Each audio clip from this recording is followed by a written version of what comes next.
Okay, this is our review session, and let me just organize this here.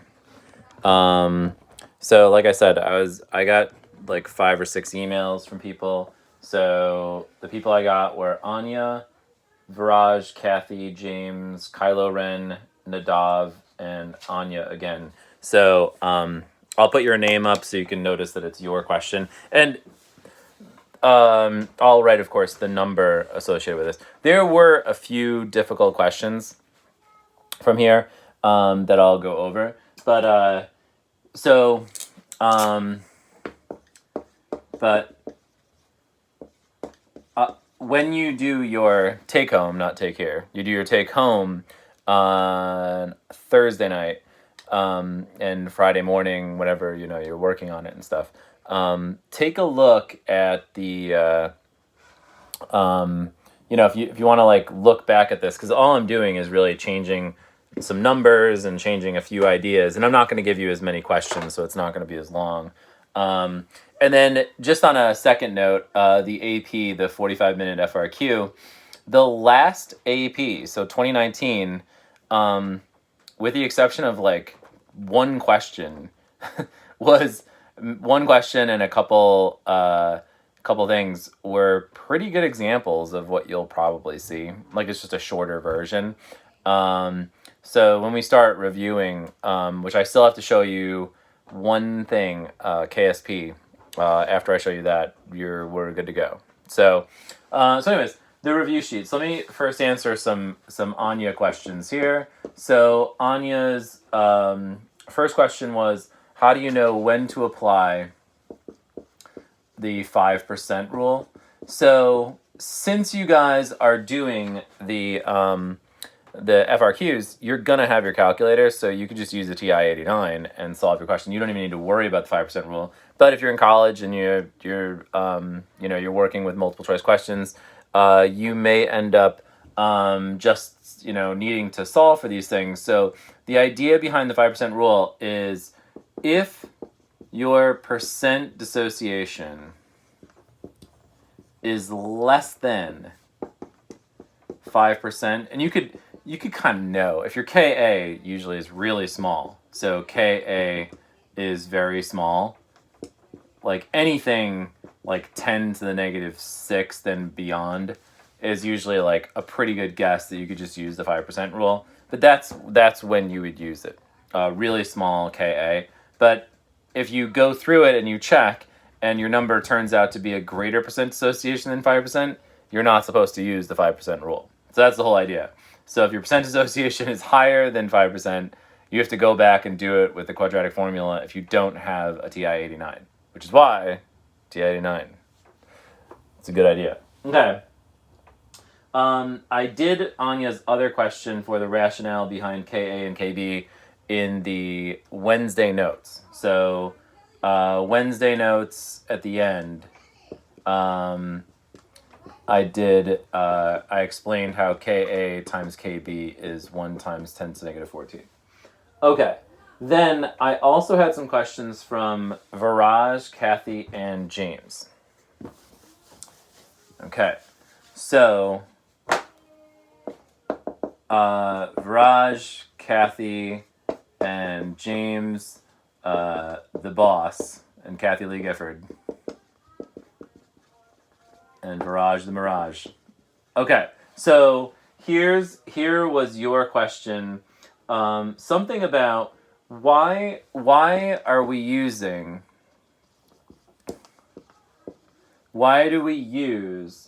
Ka2 of H2CO3 to find the Kb of CO3 2 minus. Now, I wanted to make this clear, and I know this was kind of tricky, but the Ka times the Kb, these have to be conjugates. And remember, conjugates are two things that look like each other, just one thing has an extra H. The acid has an extra H. So if you were looking at Ka times Kb, and you were saying like, okay, I want to find the Kb of CO3, I want to find the Kb of CO3, I would need the Ka of CO3 minus 2's conjugate acid, which happens to be HCO3 minus. And now the question is, which Ka is that of H2CO3? So I wrote these down. Ka1 and Ka2 of H2CO3 is 4.3 times 10 to the negative 7th and 5.6 times 10 to the negative 11th. So to solve for the Kb of CO3 minus, I'm looking and comparing these two things. This Ka is based on the dissociation of H2CO3. This Ka is based on the dissociation of HCO3 minus. So I'm going to need to use the Ka value of HCO3 minus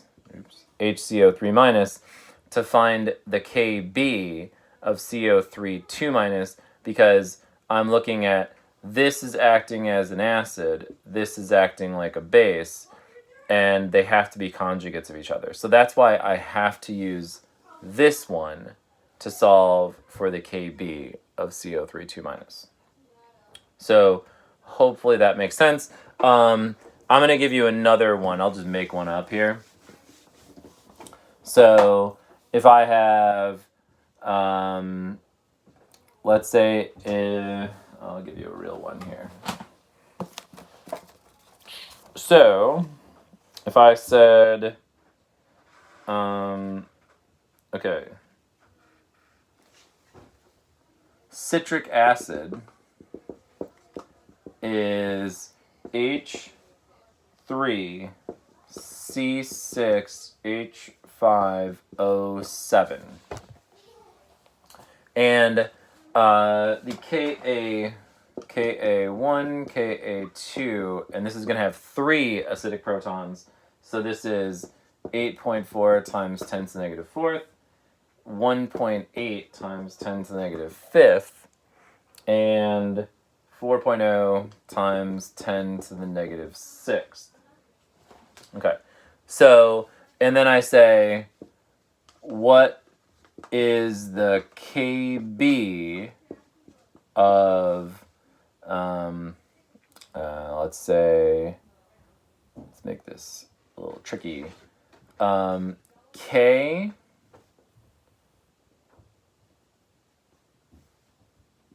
two C, I don't really need the Kb, I need the K there. Let's make it HC6H5O7 2 minus. Okay, so which Ka do I use? And so so here we go. Ka1 is going to be treating this as the acid. So this is like H3C6H5O7. Ka2, this is going to be the acid. And Ka3, this is going to be the acid. So those are my acids. So if I'm looking for the Kb of this one, I got to use the Ka of the conjugate of this thing. So first question, what is the conjugate acid of this? And it would be H2C6H5O7 minus, and I'm looking for the acid, which is Ka2. So I'd have to use that one.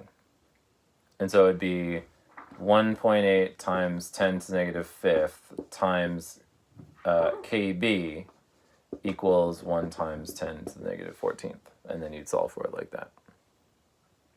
Okay, so great question. All right. The next questions were related to number 4, which was Nadav, Anya, and Kylo Ren, and Nadav. Okay.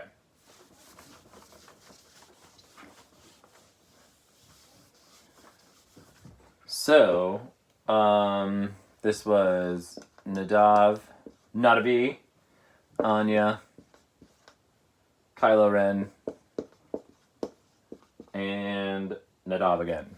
Okay, so this was on 4, and it was C, D, E. So I just want to go through all of these with you, just so you can kind of see how they work. So we'll do C, D, E, and I'll mention 7, and then the rest of the thing is not that bad. So we'll do 4C right here. So it says, find the initial concentration of the following solutions that have corresponding pHs. So the first thing is, for 4C, it says BaOH2.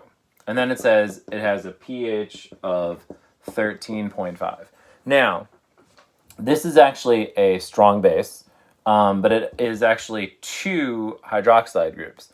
So what you're going to have to do is think about this. This thing is going to dissociate completely. It's an ionic strong base, so you're going to end up with Ba2 plus and 2 OHs.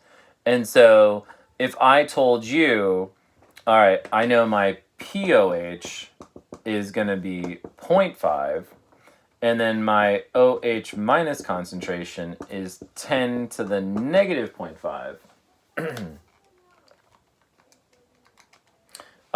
That gives me a concentration of OH to be 0.316 is my concentration of OH.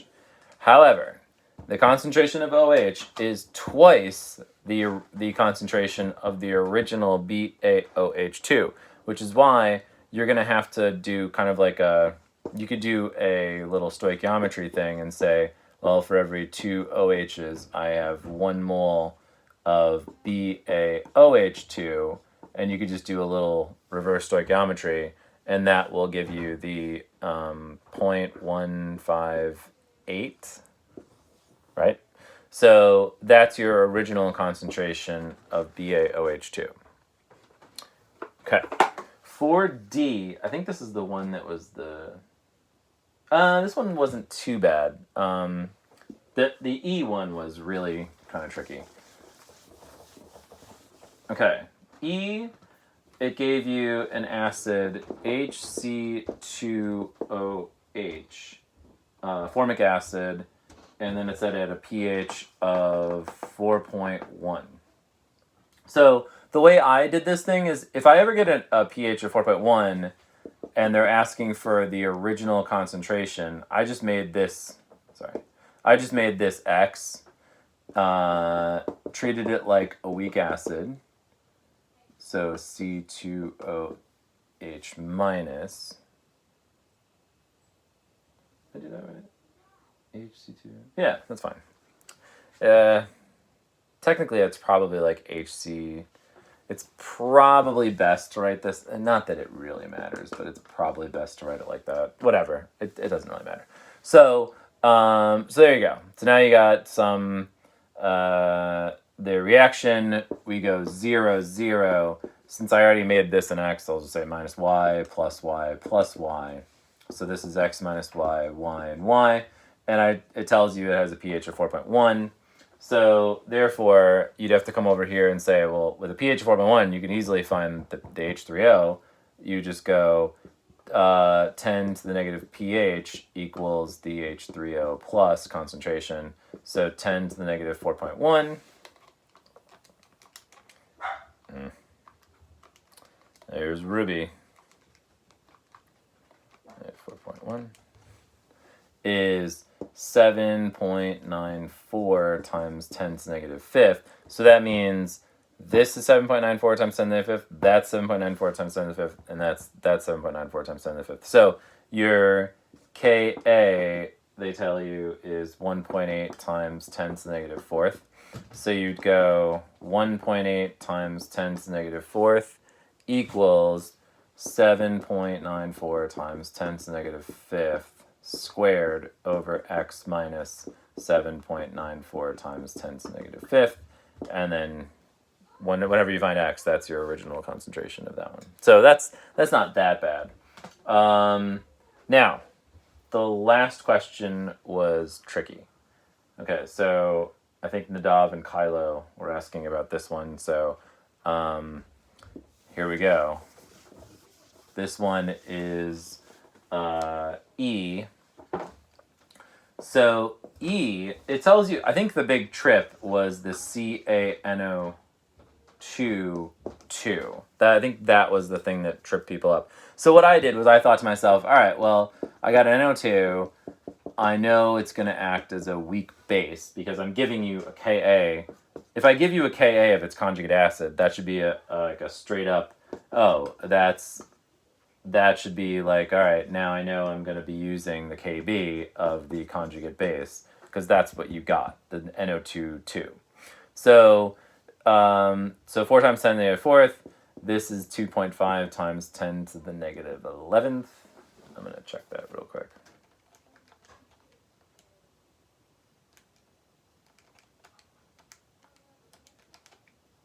Yeah. Okay, that's just the Ka times Kb equals 1 times 10 to the negative 14th. Then I got, this is going to act as a base, so the H plus is going to go that way, giving me an OH minus. And now, here's the thing. I don't know that, again, I'm going to do the same exact thing. And then, since I'm given the pH, I can find the pOH. So if the pH is 9.1, the pOH is going to be 4.9. So then my concentration of OH minus is 10 to the negative 4.9. Which is 1.25, 9 times 10 to the negative fifth. And then what you're going to do is you're going to plug that in again. So you're going to go, but this time it's Kb. So you're going to go 2.5 times 10 to the negative 11th equals 1.259 times 10 to the negative fifth squared over x minus 1.259 times 10 to the negative fifth. I'm going to solve for x. I should have that sheet on me right now, so I'm going to have to do this again. Okay, so 1.259. Oh, crap. Negative fifth squared divided by x minus 1.259 10 to the negative fifth equals 2.5 times 10 to the negative 11th, comma, x, close parentheses. So I got x equals 6.34, should have been my initial concentration. Okay, so then people should have gotten there and been like, okay, got it. But then if that's your initial concentration of NO2, it's basically like the last question, like look at the difference. This is NO2 2. So for whatever this is, that concentration is doubled. Because CaNO2 2 is going to split apart into Ca plus 2 and 2 NO2s. So if NO2 is 6.34, then CaNO2 had better be 3.17. And that's where that number came from. Okay. Okay. Let's go through, hopefully that makes sense. Like that was definitely like the hardest question on there. The last one that Anya wanted to go through was the percent dissociation. So what happens to the percent dissociation of acids and bases as you add water? We sort of discussed this before. If you dilute something, you make the percent dissociation go up. It doesn't mean you end up getting more particles in solution. In fact, you have to get less. It just means based on the original amount that you had, you're going to end up getting a larger percentage of those particles are going to dissociate. So if I said, let's use weak acid, I don't think this was the exact one, but whatever, H3O plus NO2 minus, and I'm saying like, all right, you could think of it in terms of Le Chatelier's principle. If you add water, the reaction should shift that way, right? You could think of it like that. You're going to end up with a higher percent dissociation. You could think of it like that. But really what it is when you add water, you make it more unlikely. It's more unlikely for H3O plus and NO2 minus to collide and form the reactants. That's what I was kind of getting at. So adding water increases your percent dissociation. It doesn't mean you're ever going to have a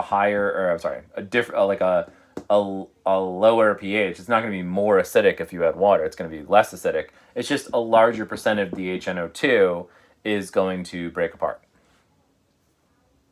Got it. Okay.